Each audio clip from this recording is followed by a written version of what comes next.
Hello students, आज हम discuss करेंगे क्लास 12 की यूनिट 1 सॉलिड स्टेट के दो इंपॉर्टेंट टॉपिक।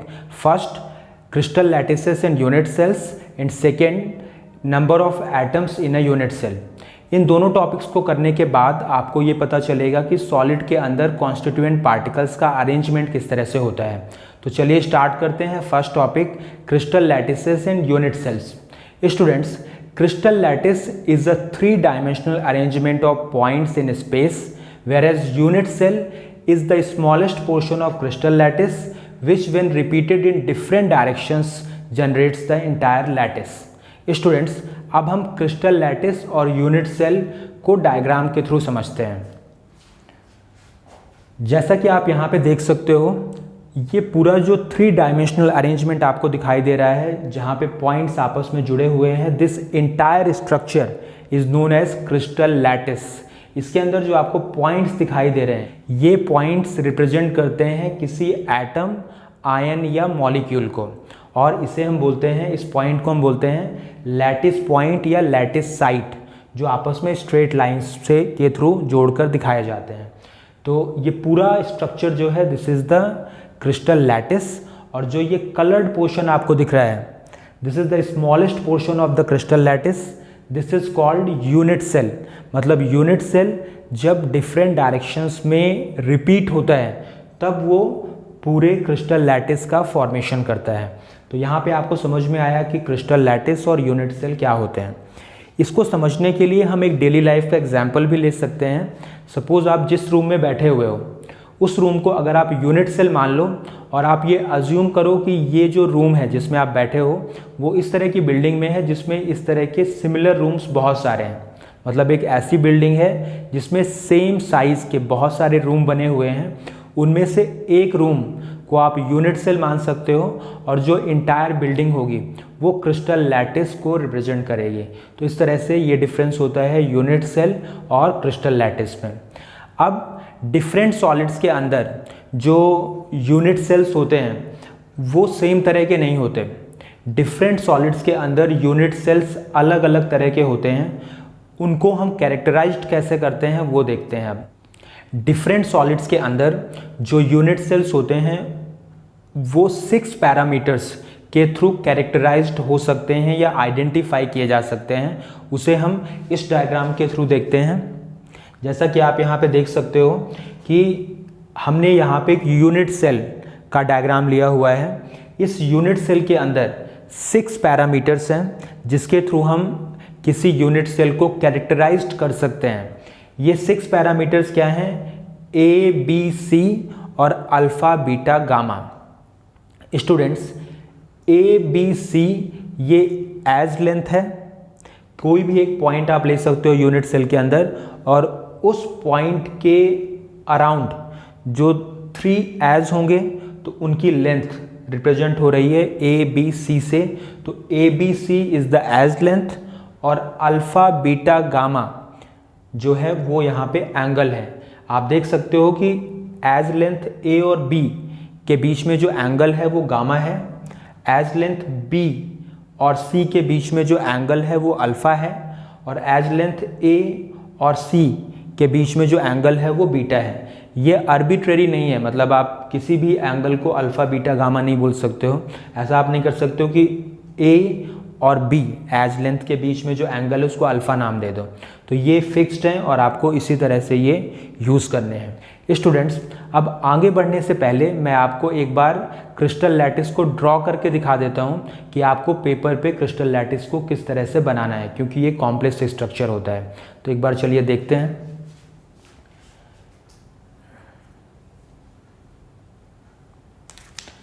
क्रिस्टल लैटिस बनाने के लिए सबसे पहले आपको 9 डॉट्स बनाने होंगे।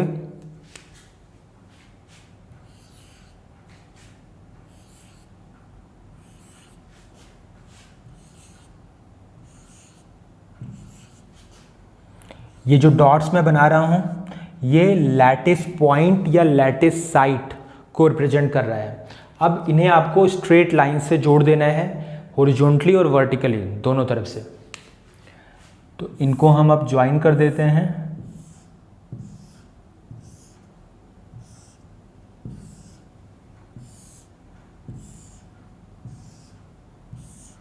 हमने ये कंबाइन कर दिया। अब आपको नए डॉट्स बनाने हैं इनके 45 डिग्री एंगल पे, मतलब पहले जो आपने डॉट्स बनाए थे उसके 45 डिग्री एंगल पे आपको नए डॉट्स बनाने हैं।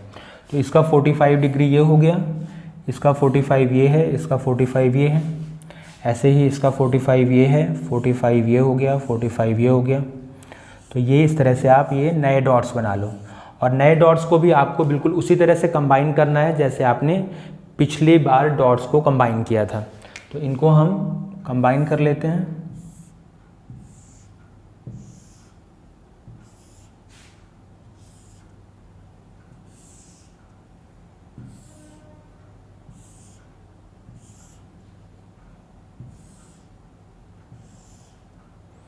इस तरह से हमने इन डॉट्स को हॉरिजॉन्टली और वर्टिकली दोनों तरह से कंबाइन कर लिया। अब आपको नए डॉट्स बनाने हैं 45 डिग्री के एंगल पे एक बार फिर से। तो ये मैं 45 डिग्री के एंगल पे डॉट्स बनाता जा रहा हूँ।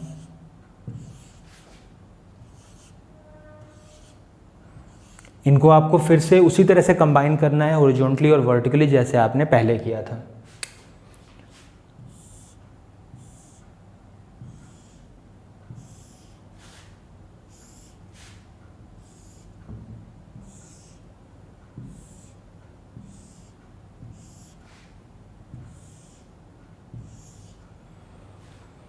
तो स्टूडेंट्स, इसके बाद अब आपको ये जो आपने डॉट्स बनाए थे 45 डिग्री के एंगल पे, इनको कंबाइन करना है।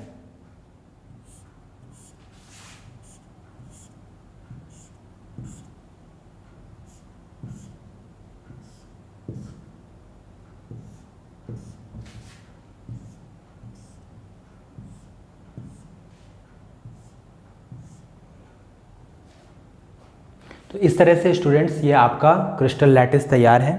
इस क्रिस्टल लैटिस के अंदर जो ये स्मॉल पोर्शन आपको दिखाई दे रहा है, यहाँ पे आपको 8 क्यूब्स दिखाई दे रहे हैं। तो एक क्यूब जो है वो एक यूनिट सेल को रिप्रेजेंट कर रहा है, और जो ये पूरा अरेंजमेंट है this is the crystal lattice. तो इस तरह से आपको ये डायग्राम ड्रॉ करना होता है। स्टूडेंट्स, अब हम चलते हैं अगले टॉपिक की तरफ, that is the primitive end centred unit cells. Unit cells basically दो तरह के होते हैं, प्रिमिटिव यूनिट सेल और centred unit cell. Primitive unit cells वो हैं जिनमें सिर्फ कॉर्नर्स पे पार्टिकल्स होते हैं, जबकि सेंटर्ड यूनिट सेल वो हैं जिनमें कॉर्नर्स पे तो पार्टिकल होंगे ही, लेकिन कुछ और प्लेसेस पे भी पार्टिकल होते हैं। तो चलिए समझते हैं प्रिमिटिव यूनिट सेल और सेंटर्ड यूनिट सेल में क्या डिफरेंस होता है। तो स्टूडेंट्स, ये दो डिफरेंट टाइप के यूनिट सेल्स हैं, प्रिमिटिव यूनिट सेल और centred unit cell. Primitive unit cell वो हैं जिनमें सिर्फ कॉर्नर्स पे पार्टिकल्स होंगे, सिर्फ कॉर्नर्स पे पार्टिकल्स होंगे और कहीं भी पार्टिकल नहीं होंगे। सेंटर्ड यूनिट सेल वो हैं जिनमें कॉर्नर पे तो पार्टिकल होंगे ही, उसके अलावा कुछ और प्लेसेस पे भी पार्टिकल होंगे। इसको आप इस तरह से समझ सकते हो कि आप जिस रूम में बैठे हुए हो, उस रूम में अगर आप अज्यूम करते हो कि कॉर्नर्स पे पार्टिकल्स हैं। अब रूम के अंदर कितने कॉर्नर होते हैं? 8 कॉर्नर होते हैं। तो अगर सभी कॉर्नर्स पे पार्टिकल्स लगे हुए हैं और कहीं भी कोई पार्टिकल नहीं है, तो इस तरह का जो यूनिट सेल होगा that is called primitive unit cell. Centred unit cell में कॉर्नर के अलावा पार्टिकल कुछ और प्लेसेस पे भी हो सकते हैं। तो इस बेसिस पे ये 3 तरह के हो सकते हैं, body centered unit cell, face centered unit cell और एंड सेंटर्ड यूनिट सेल। इसको हम BCC, FCC और ECC भी बोलते हैं। Body centered cubic unit cell, face centred cubic unit cell और end centered cubic unit cell. अब आपको अज्यूम करना है कि जैसा मैंने बताया कि प्रिमिटिव यूनिट सेल मतलब सिर्फ कॉर्नर पे पार्टिकल है। अब बॉडी सेंटर्ड यूनिट सेल के अंदर कॉर्नर पे तो पार्टिकल हैं ही, साथ ही साथ बॉडी के सेंटर में मतलब रूम की बिल्कुल बीचों बीच एक पार्टिकल होगा। इस तरह से बॉडी सेंटर्ड में कॉर्नर पे और बॉडी के सेंटर पे मतलब यूनिट सेल के सेंटर पे पार्टिकल होता है। फेस सेंटर्ड में कॉर्नर पे पार्टिकल होंगे, साथ ही साथ फेस के सेंटर पे मतलब जो वॉल है, 4 वॉल हो गई रूम में, एक सीलिंग हो गई और एक फ्लोर हो गया, ये 6 फेस हो गए। सभी फेसेस के सेंटर पे भी पार्टिकल हैं, मतलब कॉर्नर पे पार्टिकल हैं, साथ ही साथ फेस के सेंटर पे पार्टिकल हैं, इसलिए इसको हम बोलते हैं face centred cubic unit cell. End centred unit cell के अंदर क्या होगा कि इसमें कॉर्नर पे पार्टिकल होंगे प्लस किसी दो अपोजिट फेसेस पे पार्टिकल होंगे। फेस सेंटर्ड में तो सारे फेसेस के सेंटर पे पार्टिकल होते हैं, जैसे मैंने बताया कि 6 फेसेस होते हैं यूनिट सेल के अंदर, 4 तो साइड में जैसे वॉल हो गई 4 रूम के अंदर, 2 ऊपर नीचे, तो इस तरह से 6 फेसेस के सेंटर पे होते हैं। लेकिन एंड सेंटर्ड में सारे फेसेस पे पार्टिकल नहीं होते, बल्कि किन्हीं 2 अपोजिट फेसेस पे होते हैं, किन्हीं 2 अपोजिट फेसेस के सेंटर पे होते हैं, जैसे आगे पीछे वाले पे या साइड वाले पे या ऊपर नीचे वाले पे, तो किन्हीं 2 अपोजिट फेसेस के सेंटर पे पार्टिकल होते हैं।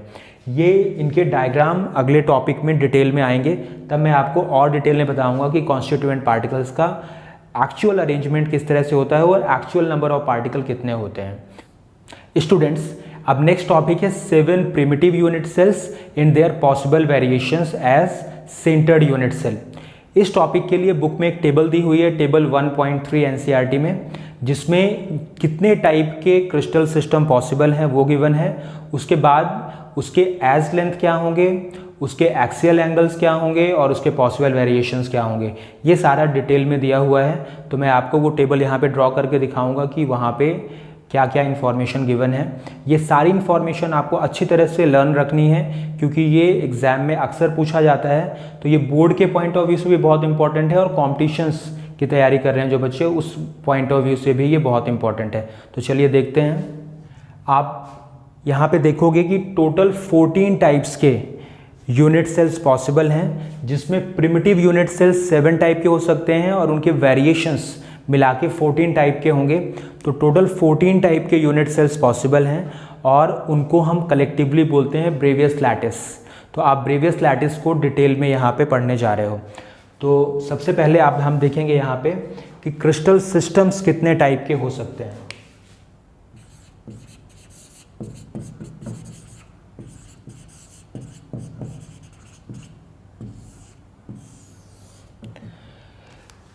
स्टूडेंट्स, क्रिस्टल सिस्टम्स को याद रखने के लिए मैं आपको एक शॉर्टकट बताता हूँ, उसे आपको अच्छी तरह से ध्यान रखना है। उससे आपको क्रिस्टल लैटिस और साथ ही उसके एंगल्स और एज लेंथ को याद रखने में बहुत ज़्यादा हेल्प मिलेगी।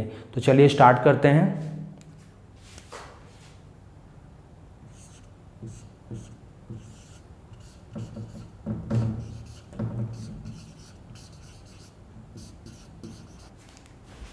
तो बच्चों, ट्रिक ये है कि सीटी ओम को मारता है रोहित त्रिवेदी।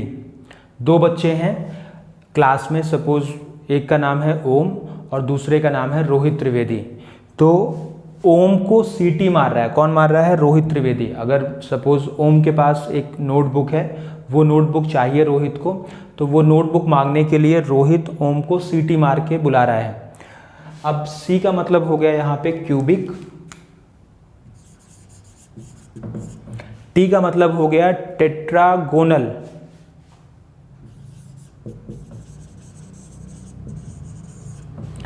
ओ का मतलब हो गया ऑर्थोरोम्बिक,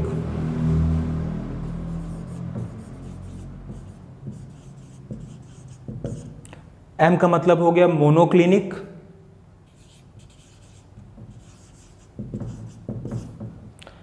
एच का मतलब हो गया हेक्सागोनल,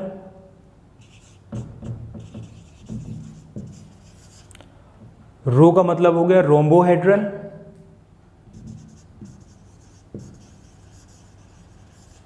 और ट्राई का मतलब हो गया ट्राइक्लिनिक।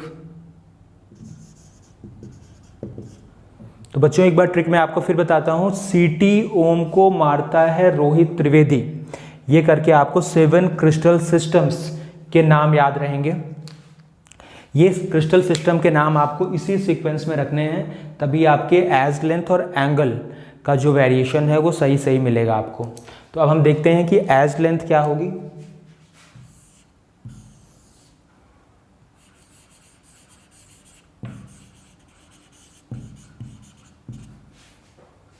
एज लेंथ को आप एक्सियल लेंथ भी बोल सकते हो।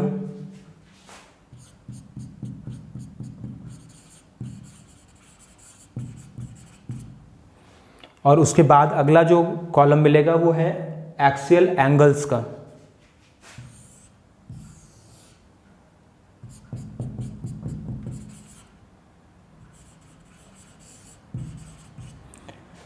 स्टूडेंट्स, पिछले टॉपिक मैंने जो आपको बताया ए बी सी और अल्फा बीटा गामा, वही है। ए बी सी जो होता है वो एज लेंथ होता है, ए बी सी ये एज लेंथ है। और अल्फा बीटा गामा जो आपने पढ़ा, अल्फा बीटा गामा जो पिछले डायग्राम में आपने देखा था, ए बी सी वो एज लेंथ है और अल्फा बीटा गामा वो एक्सियल एंगल्स है। तो हम देखते हैं इनका वेरिएशन कैसे होता है। सपोज ये सारे सिबलिंग्स हैं, जितने क्रिस्टल सिस्टम्स हैं वो सारे सिबलिंग्स हैं, और ये सबसे बड़ा भाई है और ये सबसे छोटा भाई है। तो जो बड़ा भाई है वो जनरली ओबीडियंट होता है, पेरेंट्स की बात मानता है। छोटा वाला बच्चा जनरली उतना ओबीडियंट नहीं होता है और बातें उतनी ज़्यादा नहीं मानता है। तो इस तरह से हमें इसको याद रखना है कि इसमें A is equal to B is equal to C, मतलब it is the most symmetrical और this is the most unsymmetrical. अगर आपसे कभी पूछा जाता है कि क्रिस्टल सिस्टम्स जितने पॉसिबल हैं उसमें मोस्ट सिमेट्रिकल क्रिस्टल सिस्टम कौन सा है, तो कौन सा होगा, क्यूबिक। और मोस्ट अनसिमेट्रिकल क्रिस्टल सिस्टम कौन सा है, तो दिस इज द ट्राइक्लिनिक। इसके अंदर ये तीनों इक्वल नहीं होंगे, इसके अंदर ये तीनों इक्वल होंगे। मतलब जो यूनिट सेल के अंदर एज लेंथ होते हैं वो तीनों यहाँ इक्वल हैं, यहाँ पे नहीं है। अब दूसरा देखते हैं टेट्रागोनल में, here A is equal to B and B is not equal to C. ये वेरिएशन है, ए और बी जो एज लेंथ है उनकी लेंथ बराबर है लेकिन वो लेंथ सी के बराबर नहीं है। तीसरा हो गया A is not equal to B is not equal to C, मतलब ए बी सी तीनों एज लेंथ आपस में इक्वल नहीं है। स्टूडेंट्स, अब आपको इसको रिपीट करते जाना है, मतलब यहाँ पे जो लिखा वो यहाँ लिखना है, इधर वाला नेक्स्ट, इधर वाला नेक्स्ट। तो अब मैं लिखता हूँ यहाँ पे, ये मैंने रिपीट कर दिया। अब इसे मुझे पहले मैंने ये रिपीट किया, अब मैं ये रिपीट करूँगा, फिर मैं लास्ट में ये रिपीट करूँगा। तो नेक्स्ट हो गया a is equal to B is not equal to C, और नेक्स्ट हो गया a is equal to B is equal to C. इस तरह के क्वेश्चन NCERT एक्सरसाइज में भी गिवन है, इसलिए आपको ये पैरामीटर इसी तरह से अच्छे से याद रखना है। अब हम चलते हैं एक्सियल एंगल्स की तरफ। तो here alpha is equal to beta is equal to gamma is equal to 90 degree. ये पहले तीन के लिए होगा, alpha is equal to beta is equal to gamma is equal to 90 degree. यहाँ भी alpha is equal to beta is equal to gamma is equal to 90 degree. अब हम मान लेते हैं कि alpha is equal to beta, alpha is equal to gamma is equal to 90 degree, but beta is not equal to 90 degree. इस तरह से आप समझ सकते हो कि बीटा चला गया, मतलब बीटा अब 90 डिग्री का नहीं, बीटा मतलब बेटा। तो सपोज अल्फ़ा और बीटा ये दोनों भाई हैं, गामा मदर है, तो कौन चला गया, बीटा चला गया, मतलब बेटा चला गया। जब बेटा चला गया तो अब क्या होगा, alpha is equal to beta is equal to 90 degree, gamma is equal to 120 degree. अगर बीटा चला गया यहाँ पे, मतलब बेटा चला गया, तो माँ का बीपी हाई हो गया। माँ का बीपी हाई हो गया मतलब ये 90 से 120 पे चला गया। अब 120 पे चला गया तो यहाँ पे आप देख सकते हो कि इस वेरिएशन के अंदर बीटा डिफरेंट बिहेव कर रहा है, अल्फ़ा गामा सेम है। सेकेंड वाले में अब अल्फ़ा बीटा सेम है, गामा अलग हो गया। अब ये भी वापस आ जाएगा, मतलब alpha is equal to beta is equal to gamma हो जाएगा। लेकिन अब सभी ठीक हो गए, मतलब माँ की भी तबीयत ठीक हो गई, बीपी कम हो गया, बेटा भी आ गया, सब कुछ ठीक हो गया, लेकिन मतलब सब कुछ इक्वल हो गया। बट फिर भी ये अभी पहले की तरह नहीं हो पाया, मतलब जो रिलेशन है वो थोड़ा ख़राब हो गया। अब अफेक्शन या लव उतना नहीं है जितना पहले था। तो अब हालांकि तीनों इक्वल हो गए, but it is not similar to the earlier case. तो अब ये बराबर तो हैं alpha beta gamma, but it is not equal to 90 degree. और मैंने बताया था जो फर्स्ट है और लास्ट है वो दोनों जस्ट अपोजिट होंगे, मतलब यहाँ पे ये ए बी सी इक्वल था, A B C is not equal to each other. ऐसे यहाँ पे होगा alpha beta gamma is equal to 90 degree, तो यहाँ पे हो जाएगा alpha is not equal to beta is not equal to gamma is not equal to 90 degree. तो this is the most symmetrical, this is the most unsymmetrical case. तो first और last जो case हैं दोनों ही टेबल में वो just opposite to each other होंगे। तो स्टूडेंट्स ये थोड़ी सी मैंने ट्रिक्स बताई है आपको, स्टोरी बताई है, इसके थ्रू आपको ये सारा याद रखना है। अब हम देखते हैं, मतलब ये तो हो गया आपके क्रिस्टल सिस्टम कितने होंगे, मतलब कितने टाइप के प्रिमिटिव यूनिट सेल पॉसिबल हैं। अब प्रिमिटिव यूनिट सेल के वेरिएशंस क्या हो सकते हैं, बीसीसी, एफसीसी और ईसीसी में क्या वेरिएशन हो सकते हैं वो देखते हैं यहाँ पे।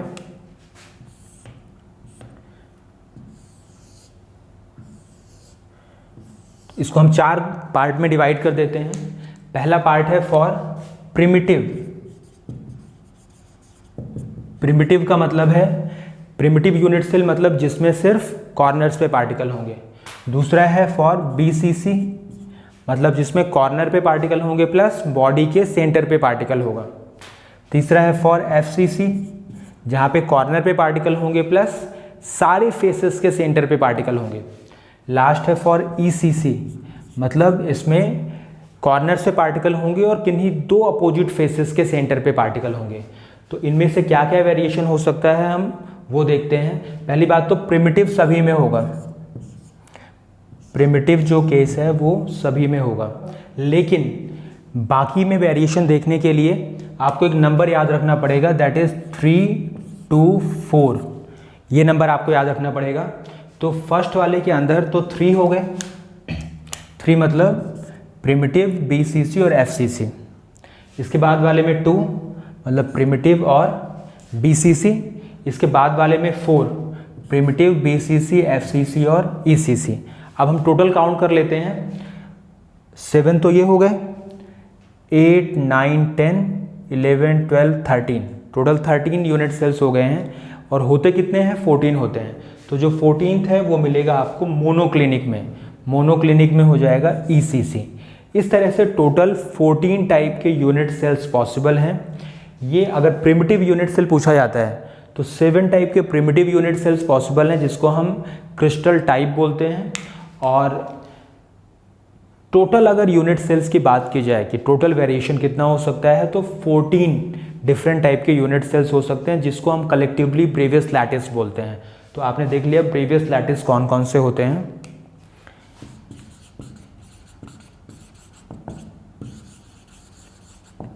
ये ब्रेवियस लैटिसेस का वेरिएशन मैंने दिखा दिया। तो बच्चों ये टेबल आपको बहुत अच्छी तरह से याद रखनी है, ये आपको लगातार यूज में आती रहेगी। अब हम चलते हैं अगले टॉपिक की तरफ, that is number of atoms in a unit cell.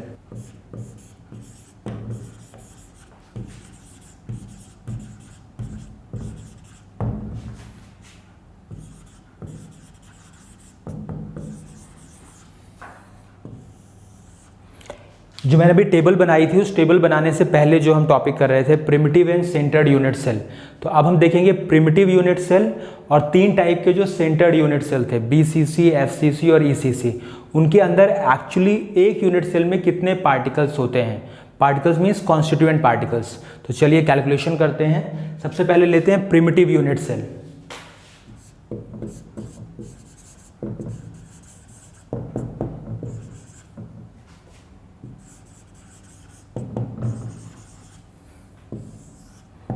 बच्चों अब आपको पता है प्रिमिटिव यूनिट सेल तो वो है जिसमें सिर्फ कॉर्नर्स पे पार्टिकल्स होंगे, लेकिन एक यूनिट सेल के अंदर इफेक्टिवली कितने पार्टिकल होंगे ये समझते हैं हम।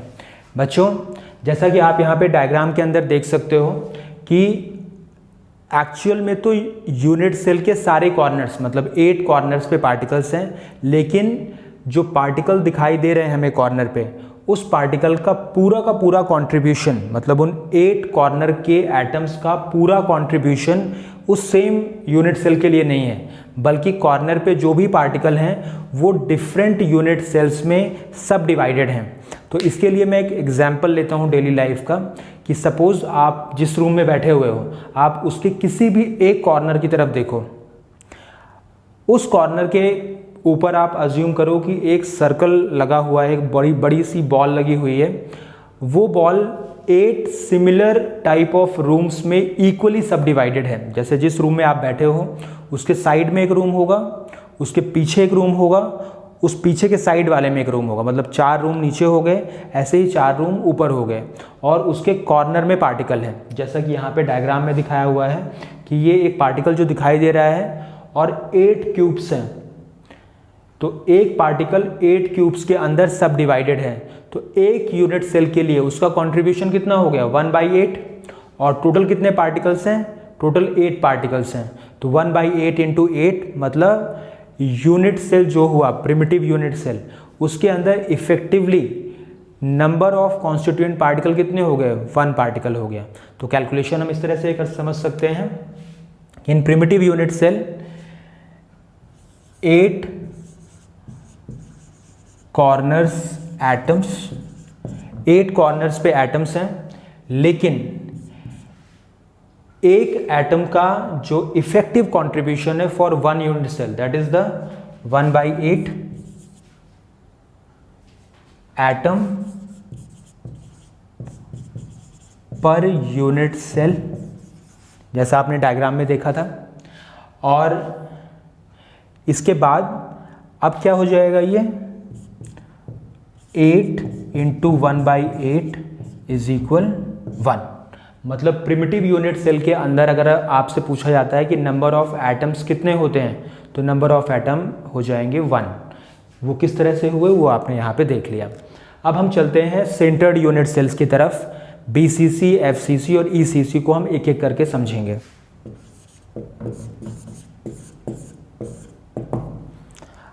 अब मैं सेकेंड केस ले रहा हूँ BCC का, बॉडी सेंटर्ड क्यूबिक का।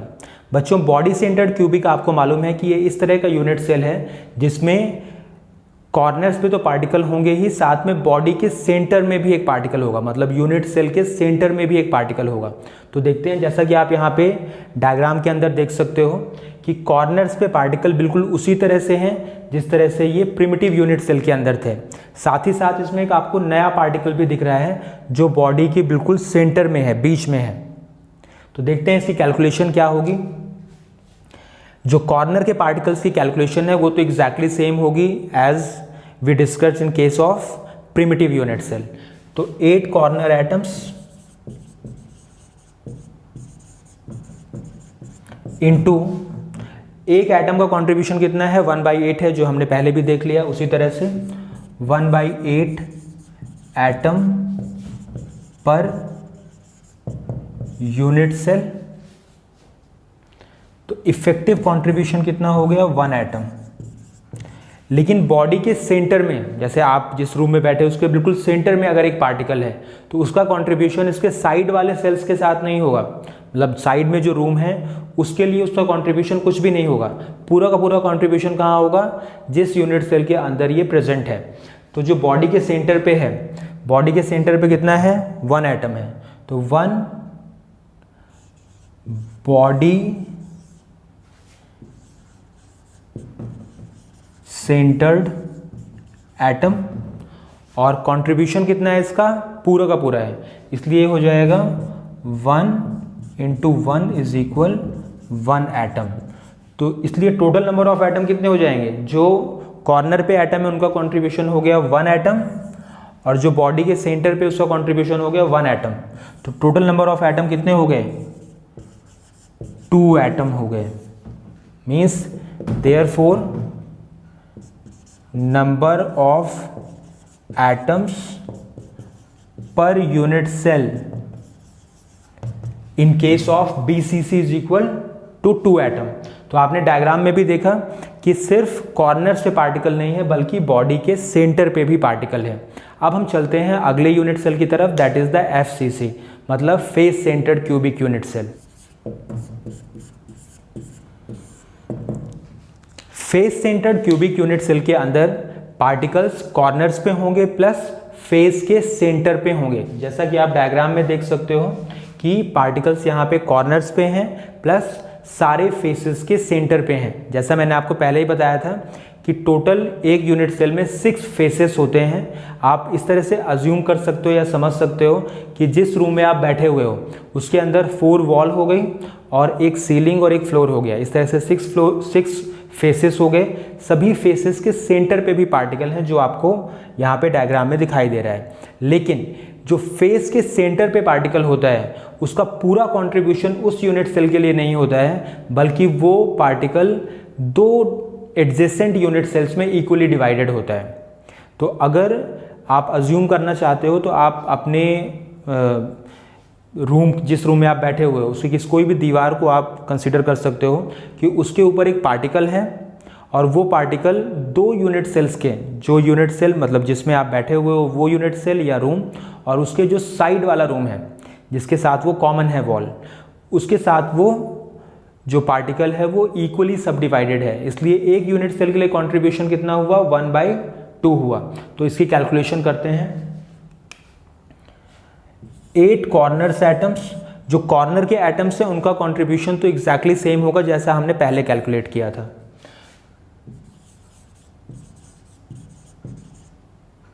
8 corners atoms into 1/8 atom per unit cell. तो कितने हो गए ये 1 एटम, ये बिल्कुल सेम है, आपको ये समझ में आ चुका है। दूसरा, अब फेस के सेंटर में जो एटम है उनकी बात करते हैं। तो कितने फेस हैं, 6 हैं। तो 6 फेस सेंटर्ड एटम्स और इनका कंट्रीब्यूशन कितना है एक यूनिट सेल के लिए, 1/2 है। तो into 1/2 atom per unit cell. तो कितना हो गया बच्चे ये 6 × 1/2 मतलब 3 एटम। तो टोटल कितने हो गए 4 एटम। मतलब FCC के अंदर जो टोटल नंबर ऑफ एटम्स होंगे in 1 unit cell that is 4 atom. So therefore number of atoms per unit cell in case of FCC is equal to 4 atom. Students, अब हम चलते हैं अगले यूनिट सेल की तरफ दैट इज ECC मतलब end centred unit cell. ECC means end centred unit cell. बच्चों, जैसा कि मैंने आपको पहले बताया कि एंड सेंटर्ड यूनिट सेल के अंदर कॉर्नर्स पे पार्टिकल्स होंगे प्लस किन्हीं 2 अपोजिट फेसेस के सेंटर पे होंगे। फेस सेंटर्ड में सारे फेसेस के सेंटर पे पार्टिकल होते थे, लेकिन एंड सेंटर्ड के अंदर सिर्फ किन्हीं 2 अपोजिट फेसेस के सेंटर पे होंगे। चाहे वो आप फ्रंट और बैक की वॉल को मान लो या साइड वाली या ऊपर नीचे वाले, जैसे भी आप कंसिडर करना चाहो, लेकिन वो आमने सामने होने चाहिए, मतलब अपोजिट फेसेस होने चाहिए। तो काउंट करते हैं कि इसके अंदर नंबर ऑफ पार्टिकल कितने होंगे। जो कॉर्नर के पार्टिकल्स हैं उनकी कैलकुलेशन पहले की तरह ही होगी, मीन्स 8 कॉर्नर्स एटम्स। डायग्राम के अंदर आपको क्लियरली दिखाई दे रहा है यहाँ पे कि कॉर्नर से पार्टिकल्स हैं और किन्हीं 2 अपोजिट फेसेस के सेंटर पे पार्टिकल्स हैं। तो जो कॉर्नर से पार्टिकल हैं उनकी कैलकुलेशन देखते हैं। 8 corners atoms into 1/8 atoms per unit cell. तो कितना हो गया 1 एटम हो गया। 1 × 8 × 1/8 मतलब 1 एटम हो गया। अब जो 2 अपोजिट फेसेस के सेंटर पे हैं, कितने हैं फेसेस, 2 फेसेस हैं। तो 2 फेस एटम्स और एक के लिए कंट्रीब्यूशन कितना है 1/2 है। तो 1/2 atoms 1/2 atom per unit cell. कितना हो जाएगा ये 2 × 1/2 मतलब 1 एटम। तो total number of atom in ECC is equal to 1 + 1 means 2 atom. So therefore number of atoms per unit cell in case of ECC is equal to 2 atom. तो इस तरह बच्चों आपने देखा कि प्रिमिटिव यूनिट सेल के अंदर इफेक्टिवली एक यूनिट सेल में नंबर ऑफ एटम्स 1 होंगे, BCC के अंदर 1 यूनिट सेल में नंबर ऑफ एटम 2 होंगे, FCC में 1 यूनिट सेल में नंबर ऑफ एटम्स 4 होंगे और ECC में 1 यूनिट सेल के अंदर नंबर ऑफ एटम्स 2 होंगे। तो इस तरह से आज का ये टॉपिक कंप्लीट हुआ। अब अगले वीडियो के अंदर मैं क्लोज पैकिंग समझाऊंगा आपको। Close packing is a very very very important topic and this is a very interesting topic also. तो वो हम अगले वीडियो में कवर करेंगे। Thank you.